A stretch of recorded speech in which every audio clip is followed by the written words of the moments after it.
नमस्कार, आप देख रहे हैं फ्रंटलाइन 24 और मैं हूं आपके साथ निर्भय किशोर। 13 तारीख यानी कि चौथे चरण में दरभंगा में मतदान होना है और ऐसे में मतदान को लेकर के अब स्थिति लगभग साफ होती दिख रही है। एक तरफ महागठबंधन से आरजेडी के प्रत्याशी ललित यादव हैं, दूसरी तरफ एनडीए से बीजेपी के प्रत्याशी और निवर्तमान सांसद गोपाल जी ठाकुर हैं। दोनों के बीच में सीधी लड़ाई दिख रही है। लड़ाई लगभग साफ है। एक तरफ विकास का मुद्दा बड़ा है, दूसरी तरफ दरभंगा में एम्स का मुद्दा भी थमा नहीं अब तक। इसके अलावा कई और भी मांगे होती रही हैं। दरभंगा में लगने वाले जाम को लेकर के भी कई बार सियासी उठापटक भी देखने को मिला।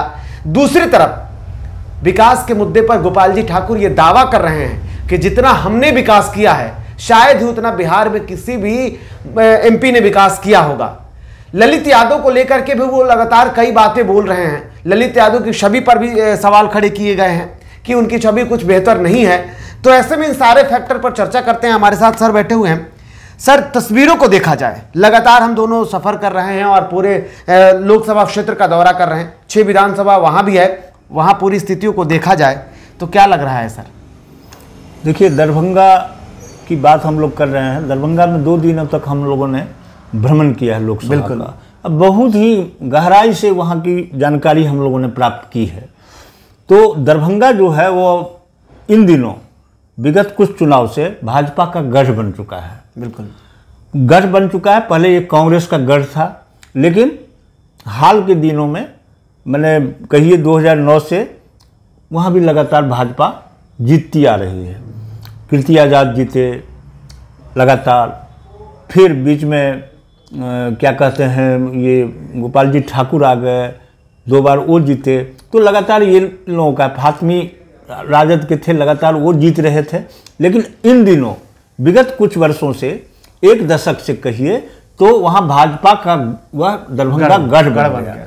इसके पीछे वजह ये है कि दरभंगा में सर्वाधिक मतदाता ब्राह्मण हैं और उसके बाद दूसरे स्थान पर मुस्लिम मतदाता है, तीसरे स्थान पर यादव हैं। अभी तक दरभंगा में लगातार महागठबंधन या इंडिया गठबंधन या इससे पहले जो गठबंधन था राजद का, जिसके साथ कांग्रेस के साथ, वहां से लगातार मुस्लिम कैंडिडेट हुआ करते थे। ये पहला प्रयोग लालू प्रसाद यादव ने किया है कि वहां इस बार किसी मुस्लिम को नहीं, एक यादव को उतार दिया है। कौन यादव? ऐसा यादव जो कभी चुनाव हारा ही नहीं। वो दरभंगा ग्रामीण क्षेत्र विधानसभा से विधायक हैं। 1 बार नहीं, 2 बार नहीं, वो 6 बार अभी तक जीते हैं, कभी हारे नहीं हैं। दबंग किस्म के हैं, लोगों में काफ़ी फैट है उनकी, और लालू तेजस्वी के करीबी हैं, अत्यंत करीबी हैं। सिर्फ करीबी नहीं, अत्यंत करीबी हैं। उस परिवार से काफ़ी नज़दीकियाँ हैं उनकी, तो उनको उतारा गया है। अब दरभंगा की जहाँ तक बात की जाए, इधर जो ये गोपाल जी ठाकुर हैं भाजपा प्रत्याशी, निवर्तमान सांसद भी हैं, ये भी जमीन से जुड़े हुए नेता हैं। बिल्कुल, ये पंचायत स्तर से स्टार्ट किए हैं अपनी राजनीति और धीरे धीरे जिला अध्यक्ष, भाजपा में कई पदों पर रहे, फिर विधायक हुए। पिछली बार उन्हें टिकट दिया गया, भारी मत से वो जीतकर संसद पहुँचे। अभी जो लड़ाई है वहाँ की, वह लड़ाई फंसी हुई जरूर है, लेकिन अगर पूरे 6 विधानसभा है वहाँ भी, तो उस 6 विधानसभा की बात की जाए तो पूरा आकलन यही कहता है कि गोपाल जी ठाकुर सभी विधानसभाओं की बात कर, जैसे दरभंगा ग्रामीण है, निश्चित रूप से ललित यादव मजबूत हैं। अलीनगर में ललित यादव मजबूत दिख रहे हैं। दरभंगा शहरी में कांटे की लड़ाई है, लेकिन बाकी और जगहों पर ये काफ़ी मजबूत स्थिति में दिख रहे हैं गोपाल जी ठाकुर। तो दरभंगा में दोनों की सीधी लड़ाई में आज के डेट में 3 दिन बचे हैं। वहाँ भी गोपाल जी ठाकुर ललित यादव से थोड़ा आगे निकलते हुए दिख रहे हैं। विकास के जो दावे किए जा रहे हैं, उस विकास के दावों में कितना सच्चाई आप देखते हैं और कितना फसाना है? देखिए, दरभंगा में सच है कि दरभंगा में बात की जाए तो ये जो है आपको सांसद गोपाल जी ठाकुर जी, इन्होंने संसद में बहुत आवाज़ उठाया है दरभंगा को लेकर। इन्होंने प्रयास भी किया है।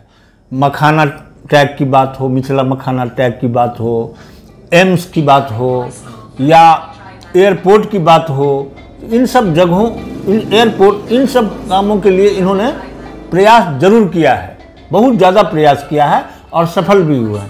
लेकिन इसके पीछे आज जो गोपाल जी ठाकुर इतने सहज फील कर रहे हैं या इतना थोड़ा मजबूत स्थिति में दिख रहे हैं, इसके पीछे गोपाल जी ठाकुर से ज़्यादा हाथ कहिए या प्रयास कहिए वह जदयू के नेता संजय झा का है। संजय झा ने दरभंगा लोकसभा क्षेत्र में, क्योंकि उन्हें चुनाव लड़ना था, उन्होंने तैयारी वो कर रहे थे कई वर्षों से, 2-3 वर्षों से, उन्होंने बहुत सारा काम किया। वो उनका किया हुआ काम गोपाल जी ठाकुर को आज काम आ रहा है। गोपाल जी ठाकुर स्वयं किए हैं, ऐसा नहीं है कि वो बैठे रहे, लेकिन उनसे ज़्यादा संजय झा का योगदान है वहाँ, जो आज उनको इस चुनाव में काम आ रहा है। मतलब कुल मिलाकर के विकास भी हुए हैं और जो मुद्दा है वो भी। अच्छा, एक चीज़ और, अगर आपने कहा वहाँ पर जातीय समीकरण देखा जाए तो हिंदुत्व के वोटर ज़्यादा हैं, हिंदू वाले वोट ज़्यादा हैं, ऐसे में हिंदू के बीच में हिंदुत्व का असर कितना फायदेमंद होगा?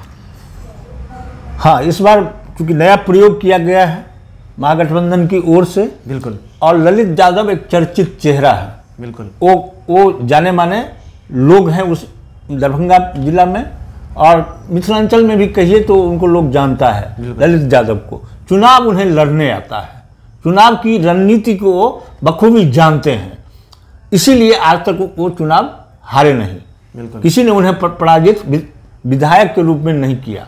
इस बार वो बड़ी लड़ाई लड़ने जा रहे हैं। तो समीकरण जो है वह अगर देखा जाए तो चिराग फैक्टर वहाँ बहुत तेज़ी से काम कर रहा है। एक बात और कहेंगे हम, जितना चिराग फैक्टर दरभंगा में काम कर रहा है, उतना मुकेश सहनी का जो फैक्टर है वह काम नहीं कर रहा है, जबकि मल्लाहों की संख्या वहाँ बहुत ज़्यादा है। मुकेश सहनी दरभंगा के ही रहने वाले हैं, लेकिन हमने जो देखा, आपने जो देखा, उसमें चिराग के प्रति जो लोगों, चिराग के जो वोटर हैं, उनको जो देखे समर्पण चिराग के प्रति, वो चीज़ माने मुकेश सहनी के वोटर में नहीं दिखा। ये कमजोरी झंझारपुर में भी देखने को मिला था।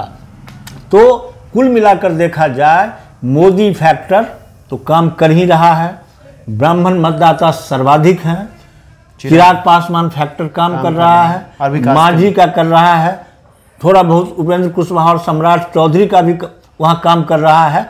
तो हमारे समझ से कुल मिलाकर जब सभी 6 विधानसभा का ये किया जाए तो सभी विधानसभा में गोपाल जी ठाकुर आगे नहीं चल रहे हैं, बिल्कुल, लेकिन कुल मिलाकर अगर देखा जाए तो गोपाल जी ठाकुर का पलड़ा भारी ललित यादव से अभी आज के डेट में भारी दिख रहा है।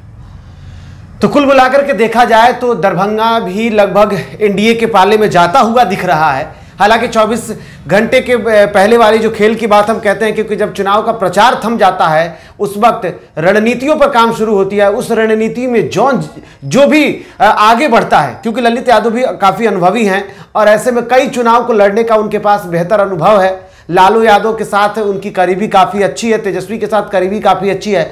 वो भी लोगों के बीच में जो एक सिंपैथी वोटर होंगे अगर लालू और तेजस्वी को लेकर के, वो लोग भी उनके साथ होंगे। जातीय समीकरण में भी वो थोड़ी मजबूत स्थिति में जरूर हैं, लेकिन सब कुछ देखा जाए तो खास करके एक तरफ इस पूरी हालातों में एनडीए के प्रत्याशी गोपाल जी ठाकुर मजबूत स्थिति में है। हालांकि अब यह तय करेगा 13 तारीख का वो वक्त, और फिर 4 जून को इंतजार है सबको जब परिणाम आएंगे। फिलहाल